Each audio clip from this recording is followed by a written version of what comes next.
Hi, this is Chris Tanner with Upgraded Love, and I would like to share with you. I'm reading this book, Don't Just Sit There by Biet Simkin. I listened to her podcast on with Aubrey Marcus, and it was amazing. Her story is, it's really, she has a crazy story, and it's beautiful. Um, but I'm in the process. I really want to make some changes in my life. I want to be a better person. I want to connect to my higher self. I want to be my truest self. And I want to release my fears. I've had a lot of fear around recording any videos at all, but I've wanted to share for years. And I feel like I have a lot of knowledge to share and love to spread because that's what upgraded love is all about. That's what I'm all about, is really upgrading the consciousness of the planet, connecting to our higher selves, being our truest self, and spreading love and unity and compassion everywhere we go. But I would love to share my journey with you, and please join me on this journey if it sounds interesting to you. I believe that each one of us has the ability to change the world. So I got to take a step. I got to do something. So I want to read some of this book, and I encourage you to buy it yourself wherever you buy books. I'll probably put up a link to Amazon or something like that. But let's see. So I'm going to start off, read a little bit of some highlights that I have from the introduction, um, and go into the first little bit of the book. I took stock of my messy life, disgusted by what I saw. I had no intention of writing a book. I was just searching for that X-Files truth. You know, the one that's out there. But the more I studied and applied what I learned to everyday experiences, I began to grasp the power of meditation as a tool for healing and breakthrough. At last I realized the out there truth that I had spent my entire life looking for was actually in here, deep down inside me. My father used to say, meditation and yoga are wonderful tools, but they're not the point. What matters was that you could connect to my soul and how awake I was to my true purpose on the planet. That required something new, and in mastering the spiritual toolkit I gleaned from my father, I now have access to an incredible spiritual high every day without booze and drugs. I will be truly, brutally honest. The work I teach isn't easy. To transform in the way I craved required years of dedicated study. Sure, a meditative mind calms, but a serious practice typically kicks up a lot of unpleasant shit. It forces us to confront aspects of ourselves we may see as ugly or shameful. We may run right into reality when we'd rather blast off to fantasy land. Meditation is first about clarifying who you truly are. Only then can you begin to create who you want to be. Many of the concepts and ideas I lay out in this book build on a philosophy of enlightenment known as the fourth way. The fourth way shows us that we don't have to escape modern life to reach enlightenment. Instead, you can use everyday experiences, a trip to the grocery store, a phone call with mom, the morning commute, to learn truths, practice mindfulness, and live on a spiritual plane. I think of this fourth way as a kind of enlightenment for the rest of us. You can visualize this practice as an effort to live at the intersection of two lines that form a cross. Along the horizontal line, the one we live on most of our lives, is the tangible things, external realities we face in the physical world. Kids, cars, conference calls. The vertical line, by contrast, is the invisible, the spiritual dimension of reality, the world of meditation, prayer, and the soul. The monk and yogi live almost entirely on the vertical line, for example, while most of us live our lives on the horizontal.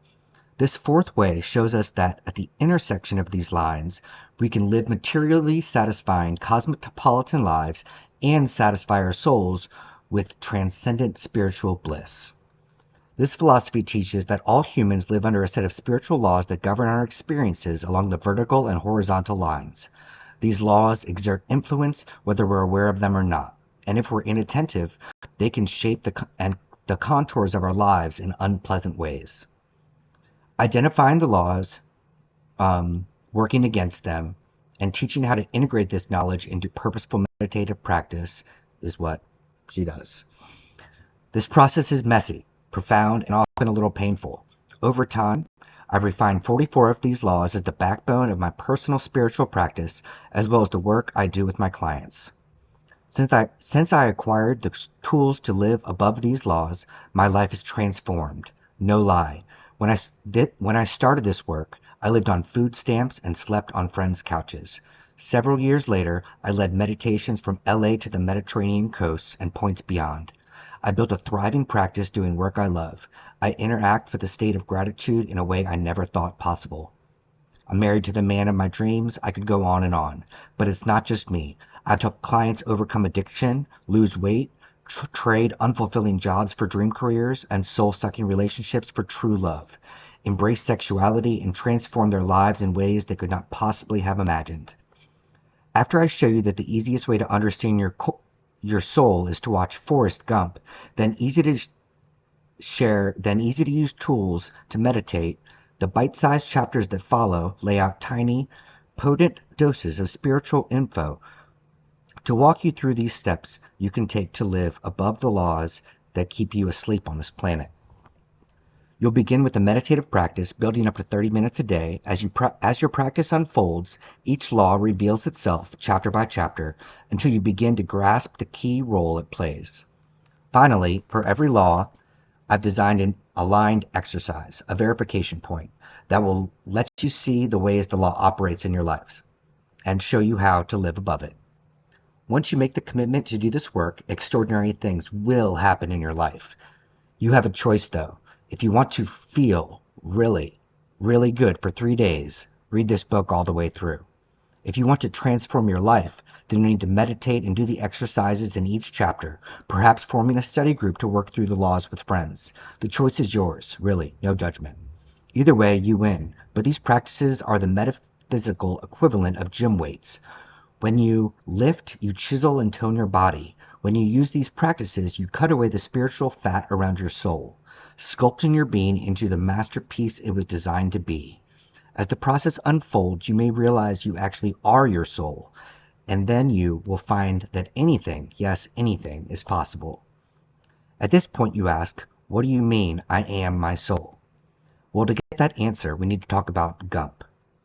Forrest Gump. This next chapter is Forrest Gump is the soul. At the end, it recommends watching the movie. I have not rewatched the movie after reading this chapter yet. I'm looking forward to doing that soon. But let's hear about how Forrest Gump is the soul. Have you ever wondered what your soul looks like? Well, it looks a lot like Forrest Gump. No, your soul doesn't look like Tom Hanks, but Forrest's essence is the way your soul looks. As it turns out, sometimes in the inner world of a story, you can find real, deep spiritual truths. I often use films, fairy tales, and parables to illuminate a point or unravel hidden meanings. So it makes sense that up late one night watching Forrest Gump on TV, I realized it was similar to all the parables and fairy tales I had been decoding. In fact, I realized it was a story about the soul. Okay, so how is Forrest the soul? Well, the soul is lucky, open to strange miracles, and stupid in a sense, because it doesn't think about anything at all. It's innocent, generous, and always forgives. In other words, the soul is a lot like Gump. It's a state of pure love, and that's the real you. A soul sits in a body, so you think you're a separate entity, but really, the soul connects you and me to energy we can't see. Some call that energy God, the universe, the divine. Labels don't matter to soul. You think you're the body and the mind, but you're not. They can be pathways to you or blocks to the real you. It depends on how you use them, but no matter how you use them, they'll never be you. In fact, the mind and the body tend to reject the soul. The soul is the true you. Lieutenant Dan and Jenny, Forrest's friends in the film, represent parts of the mind and body that rebel. To the mind, the soul is too innocent, too naive to the ways of the world to succeed. It's wrong. Here on Earth, though, where you don't use it a lot, the soul looks a lot like a limp muscle, scrawny and weak. A mentally weak boy, Forrest walks awkwardly too, with polio-induced leg braces. His schoolmates tease him. No surprise there, as a mind often mocks a soul's innocence. But one day, as he runs from bullies, his braces fall off, and he sprints away like a world champ. Teased mercilessly, Forrest finds out he runs really, really fast. To the soul, difficulty is a gift that wakes you up to your powers. As you meditate to face difficulty, I can't wait to hear what powers you wake up. A gentle innocent, the soul can't see spite and always forgives. Lieutenant Dan calls Forrest an imbecile, but he doesn't notice the insult and smiles. Jenny spits nasty words at him, but Forrest responds only with love. Depicted as slow or stupid, Forrest actually operates on a higher level above insults. His slowness isn't an impairment, it's an asset.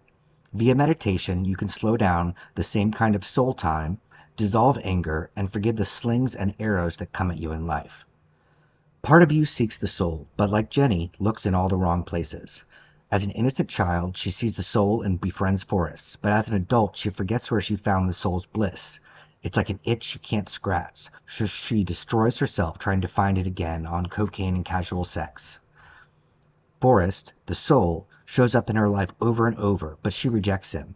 The soul is not sexy and glamorous enough for Jenny. Still, her dark journey is a necessary one. If we did not get lost, how would we be found? So many of us are like Jenny, looking for a soulmate. Here's the big irony, though.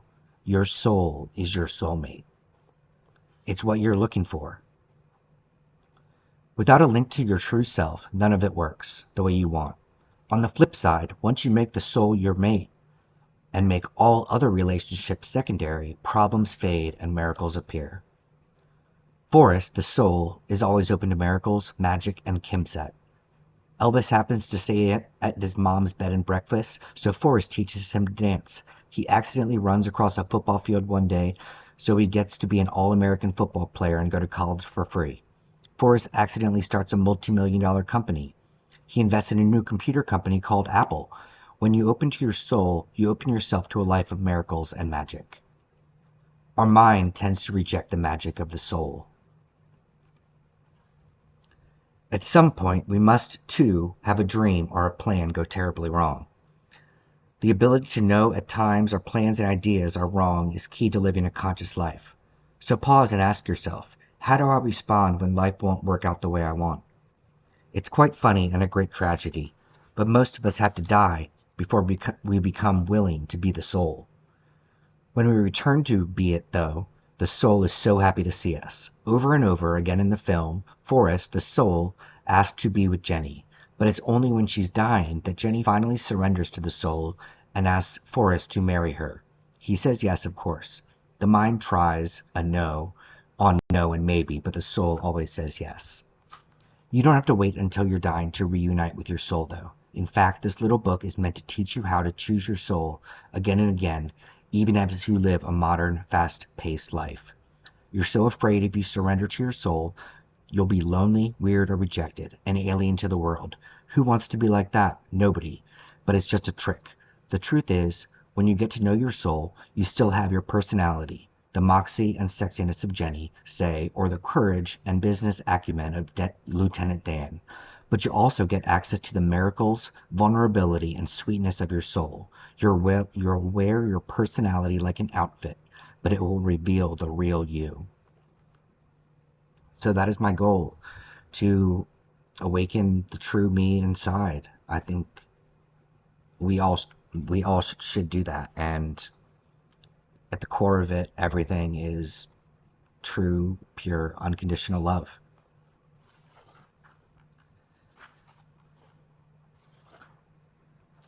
I'm going to read a little bit of the next chapter. Talks about meditation. Just going to read a few highlights.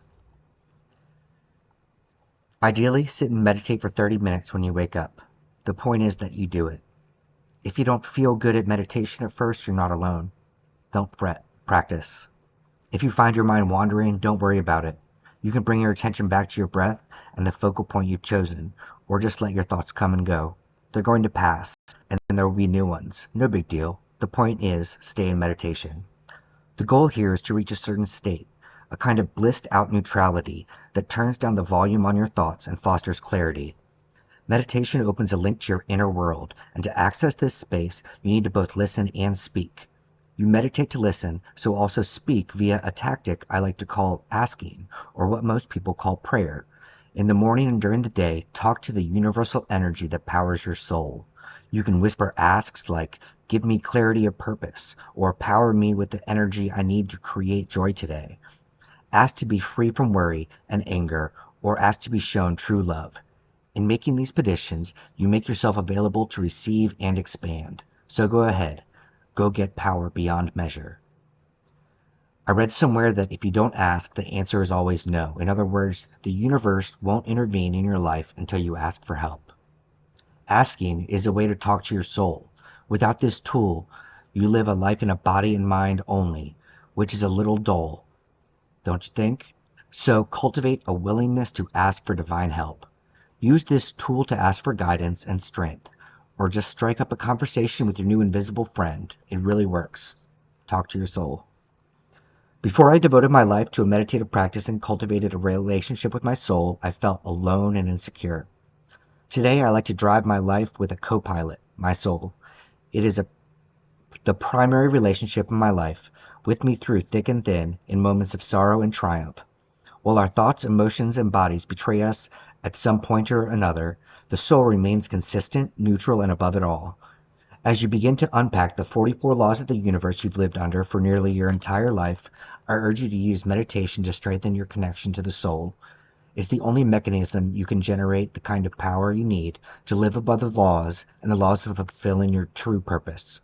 So what are these laws, and what keeps you from enlightenment? Let's find out. All right, well, that is everything for today. I really appreciate you listening to me, and I look forward to this journey. If you like this and want to hear more, please subscribe and follow and like this video.